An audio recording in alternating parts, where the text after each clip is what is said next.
Hello and welcome to the Destination Knit podcast. I'm Summer and you can find me as Destination Knit on Instagram and Ravelry. So I don't know if you've noticed, but I do have a finished object on, so we can jump right into finished objects. This is a test knit I did for Annie of Boho Chic Fiber Co. and it is getting released this week, so I think it's coming out tomorrow, and she's giving you 20% off of this top and a shawl pattern that she has that looks like it kind of goes together, you know? And this is the Retro Rings sweater, or Retro Rings top. I'm not really sure what it's called, but I know it's Retro Rings. And I'll stand up so you can see the whole thing.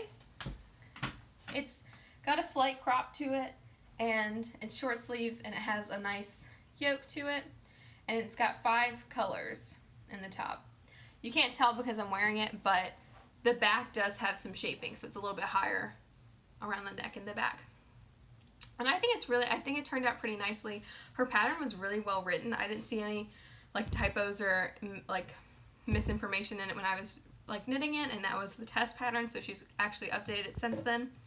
And I would definitely recommend it to a beginner, like if you're looking for like a really easy sweater pattern, because I mean it's just stockinette and you have to shape the yoke a little bit, but as long as you can do increases, then you're definitely fine. And she has like the way she increases spelled out all in the pattern.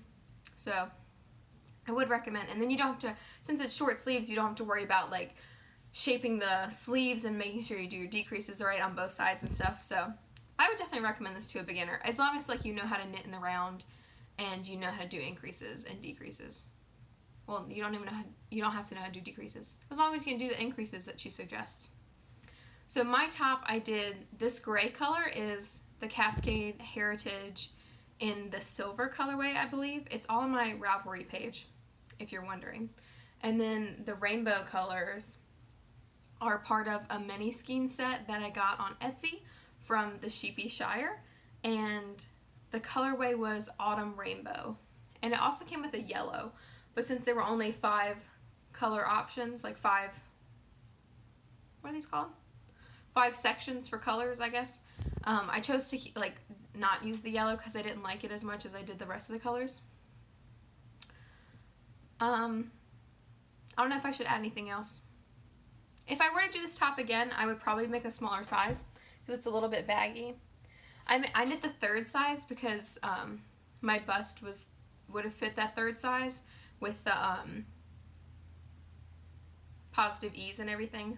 I really don't have like my words together today, but just bear with me. It's been a while since I did my last podcast episode. So I think I would have done, if I do this again, I would definitely knit the 2nd size instead of the 3rd size. So definitely gauge swatch and see how like your yarn works up. I sort of gauge swatched. I like knit a few rows and was like, yeah, this is getting right. So then I just like started. Maybe don't do that. Maybe knit an actual gauge swatch. But also, I mean, it fits. It works. I like it. It's very comfy. It's very cozy. So I'm happy with it. I think it turned out pretty well. My second finished object is my socks. These are the pomegranate socks I was working on, and they are knit with Tutti Frutti 2 yarn by Regia, and it's in the pomegranate colorway.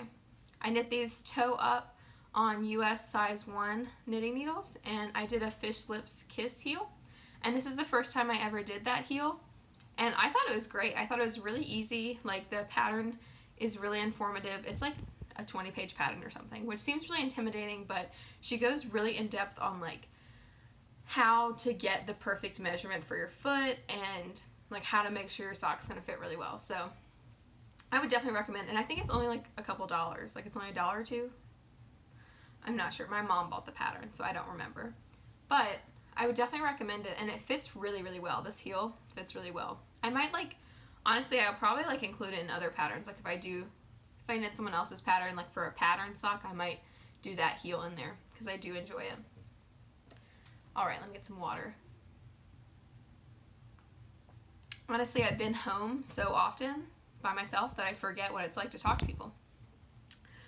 So I'm getting a little dehydrated. But my 3rd and 4th finished objects are dishcloths. Once I had finished my sweater and my socks, all I had to knit on was stuff that had patterns to it, and required thinking, and I did not have the brain space for that. So I went out and got some yarn to knit little dishcloths. I just went to Joann's. It's similar to like Michael's or Hobby Lobby if you have those in your area. And I just got sugar and cream yarn, and this is the teal colorway, and this one is rose pink. And I thought they looked good together, and they also like looked good separately, you know. There are a lot of really pretty cotton yarns, but I didn't want anything that was going to be like white or too light, because if you're wiping off surfaces and cleaning, you know, you don't want anything to like stain it. But I think the stripes turned out really well, and then I knit a plain pink one, and I'm currently working on a plain teal one. I'm sorry if you can hear the cat meowing in the background. I'm not sure how good the audio quality is, but he's very loud. So I do have to finish sewing in my ends on both of these, but I figured that there was no point in me showing this as a work in progress and then showing it again next week after I'd sewn in the ends, because like, you know what a dishcloth looks like. So I'm going to count these as a finished object, and I'll get around to sewing those ends in one day. And I guess I'll start with works in progress would be this guy. If you want to use my pattern for dishcloths, I just cast on 4 stitches, and then I knit 2, yarn over, knit 2 across on every single row, and then when I get to that yarn over, I knit through the back loop. And then I knit until I have 45 stitches, but you could do more or less. And then when I start decreasing, I just knit 1, knit 2 together across, and that's what gives it like, makes it have like a little border to it. I don't know if you can see that. Sorry the color's getting blown out a little bit. I know like it's been raining a lot, so the lighting's not quite as good as it could be. But yeah, been knitting on little dishcloths. In case you're wondering why you need a dishcloth, I call them dishcloths, but I use them for a lot of stuff. I actually don't use them for washing dishes. I make ones that are like this big for washing dishes so that they're more like sponge size. And the ones that I make about this big, I use them for like anything that you would use a paper towel for. I use them to wash down, like wipe down counters and surfaces, wipe the bathtub out. I use them to wash my face, like a washcloth. You can use them in the shower like a washcloth. I've been using them to get like pots out of or pans out of the oven, because I don't have any oven mitts right now. So these are actually really good for that. So if you need any uses, you need another incentive to make some, you should definitely think of all the possibilities. You know, you could definitely like reduce your waste a little bit if you consider, you know, instead of using paper towels every time you wipe off your counter, knitting a couple dishcloths. Because you can definitely just wash these and reuse them. I throw them in with like my regular load of towels and sheets or clothes or whatever I'm washing. I just throw them in there with it and they get clean. So I knit those on a US size 3 needle. But, I mean, you could do a size bigger, size smaller, whatever you feel comfortable with, so it gets a nice, like, tight fit. Yeah. So my next work in progress, you've seen these 2 before, and I'm sorry I keep showing them, but it's my fingerless mitts, the spruce fingerless mitts. And I've gotten this far on it, so I do have a little bit of progress. I think I've done 1 pattern repeat of the cable. And the other project that I have is my round and round cowl. It's got, you can't see it super well, but it's got a little bit of a zigzag pattern to it. It's really getting blown out. But you can kind of see it there. So both of those patterns, the spruce fingering mitts and the round and round cowl, are by the Crazy Sock Lady.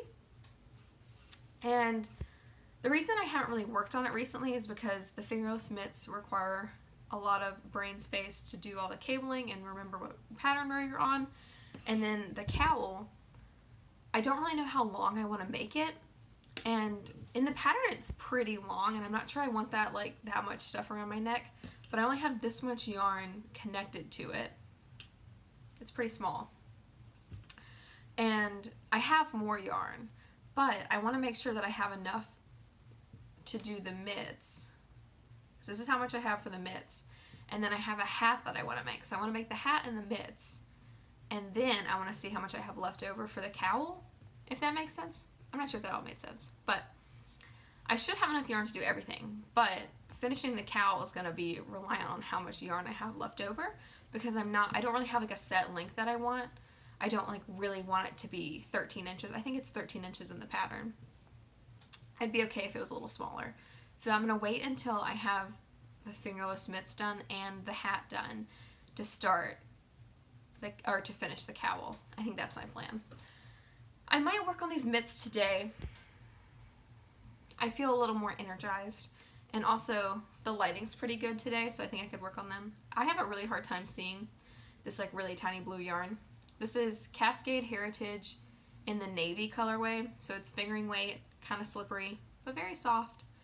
And I'm knitting them, these are knit on a US 1, and the cowl is on a 4, I believe. Yeah, it's a 4.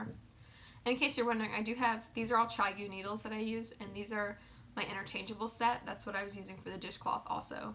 But the ones that I have are just, I think they're 40 inch. They're either 32 or 40, but I feel like they're 40 inch, so that I could do like magic loop 2-at-a-time socks. But yeah. So these are the only ones these are the only needles that I own that aren't interchangeable. I tried to switch to all interchangeable needles, which has been working for me pretty well, because the only like problem that I've run into is that sometimes I wish I could start another project, but like I wanted to start a project the other day, but it used a US 4, and the 4s were already on my cowl. So I think it's going to keep me from starting too many projects, which will actually be a good thing. So I'm hoping, fingers crossed, that I don't just keep buying more interchangeable needles, because that would not be helping me. But I do really like them so far. I only knit with wood needles just because I knit really loosely, and they just like fall right off of metal needles, like all my stitches do. So I would recommend, if you're a really loose knitter, you try some wood needles. Alright, my last thing is acquisitions, because I actually do have acquisitions to talk about. So this is very exciting. Alright, so I don't know if you guys remember, but last episode, maybe the episode before that, I talked about how I bought some yarn from Holst Garn, and I was like, it hasn't come yet. I ordered it in April. It's now June, and it just got here. It got here last week? No, last week I was in Florida. The week before that, I got here at the beginning of June. It was like the very first week of June, or like the very last week in May. But I got 2 giant cones of yarn. They're like as big as my head is, and they have like 3,000 yards on them or something. So this one right here is Cloudberry is the colorway. That's not a very accurate, that's more of an accurate color. It's like it's a purple, but it's kind of like a gray purple heathered kind of color. And then the other one that I got is Forest, and this one has got some silk in it. This one was just wool, and this one is wool with some silk, and it's also like, it's kind of tweedy looking. That's pretty accurate, I guess. And I'm planning to knit some sweaters with this, because I like have this goal set for myself that I don't want to buy things that I could make instead.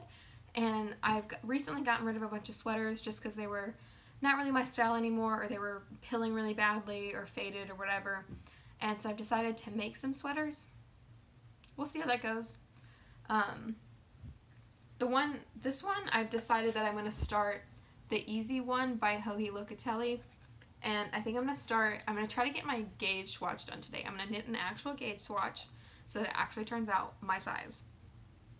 I watched the Stranded podcast by Amy Florence, and I would definitely recommend that to you. And she's used Holst Garn before, and she said that, I'm trying to find the end of this in case you're wondering what I'm looking at, but she has said that the yarn here it is, the yarn blooms, so it's kind of, let me see, it's really thin, and it's like it's not focusing, it's not going to focus, but it's like, it's kind of like a 1-ply yarn, and it's not very strong, and it's very woolly feeling. But when I watched the Stranded podcast, she said that it like just feels like this until you wash it once or twice, and it blooms really well, and it gets a lot more like full feeling. So I'm hoping that I can do my gauge swatch, and then when I like block it out and stuff, it'll like, you know, when I wash it and block it, it'll like feel better, and I can get like an accurate depiction of like what my gauge will be like, because I feel like this will actually be a tricky yarn to just wing it with. And then the green yarn, I don't have a project set for yet, but I definitely want a nicer sweater out of it. Like the easy one by Hohi Locatelli is a perfect sweater, but it's more like you just throw it on and like go, you know. And I want this one to be a little more fancy, I guess. I was thinking about it's by Andrea Mowry. It's the honeycomb one. I think it's got like a honeycomb pattern at the top. I don't remember what it's called. It might be called honeycomb or something like that. But I was thinking about that one, but I'm still exploring my options. I haven't decided yet. And then my last acquisition is this yarn.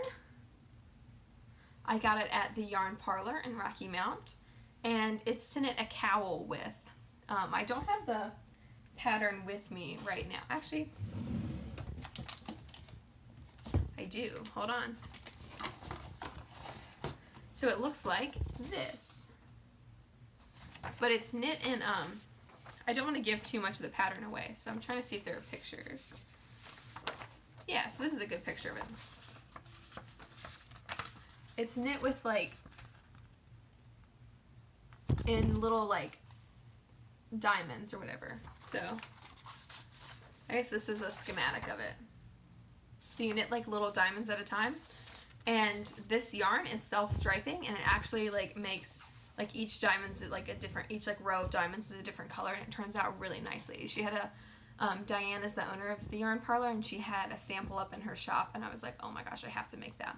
Which, if you look at it, it's got a little bit of like those purples and burgundies and oranges that I like, and navy, and I thought that this would still go with my spruce mitts and my hat. It's a slightly different, I guess it's a slightly different navy, but if this is on my neck and this is on my wrists, like, who's gonna care, right? I think it goes together well enough, in my opinion. So yeah, I have quite a few things I can cast on, and I've been getting kind of anxious about like not having enough knitting, but I mean, I totally have plenty. I have, 3 projects in the works right now, 3 that I can cast on, 2 of which are sweaters, and you know, those take forever. So I think I'm gonna be fine. But like, I just like want to buy more yarn, because I'm like, you know, it's a pandemic, like what if everything shuts down? What if there isn't any more yarn, you know? Like, that's gonna be the world's biggest issue. But you know, I've got plenty of yarn, I've got plenty to do. I have not gotten that bored yet. So my last work in progress, I should probably mention, I haven't mentioned this in a while, so I didn't plan on showing it, which is why I didn't go in the works in progress, and that's why that transition was so awkward. But this is my, what's it called? My crochet corner to corner blanket. So let me step back a little bit. This is how big it is now. If you remember, I like just started this corner the last time I showed it, and now I've gone all the way to here on one side. And this is how tall it is. It's an awkward thing to show, but it just keeps going and going. I think it looks really good. It's really colorful and pretty, and it has a lot of memories roped into it, you know, because I can be like, oh, I remember when I made, let's see, this was a pair of socks for a family friend. This was actually the Regia Tutti Frutti yarn, which is the watermelon colorway. There's just a lot of, this was some socks I made for my boyfriend. There's just a lot of little memories in there that are really sweet, and I enjoy having them in a blanket form. So this is my last other big project. So even if I finished all of my other projects, I still have little bits of scrap yarn that I can crochet into this. So, alright, now I think I'm actually done with all my works in progress. So I guess I have 4 works in progress if you include my scrappy blanket, and the potential to start at least 3 more, if not more, dishcloths. So things are going pretty well here. I do have a little bit of chatter. I can talk a little bit for a minute. I went to Florida this past week with some friends. We had a really good time. We just like hung out at the beach. I did get sunburned. My shoulder is really peeling right now. It's not pleasant, but it was a good time. And they have rules down there where you have to wear a mask when you enter a building, so it seemed pretty safe overall. I currently live in North Carolina, and there aren't any like mask regulations or anything, but things are starting to open up, and all the COVID cases are spiking, but that's a whole different story. I did get a new roommate. I think I mentioned that in the last episode, that I was like filming in the kitchen because I didn't have any roommates, or they were all like out somewhere. One of them goes home every weekend. The other one had moved out. But that roommate had someone sublease, so I do have a new roommate. She seems very nice, and she has a cat, and that's who I mentioned earlier. The cat is very loud, very talkative, but very fun, very cute. So I think that's all I really have. Not much has been going on. I've just been knitting and hanging out with friends and trying to survive. I feel like this podcast was a little rusty because I haven't podcasted in a while. I waited a little bit longer than I should have to record this one, but I don't want this podcast to be like a burden, and I mentioned this before in previous episodes, but I only want to record it when I feel up to it and I feel like it'll be fun to do. So I feel like this was really wordy and a little off, but fun overall, and I hope you guys enjoyed it, and I hope you come back for the next one. Happy knitting.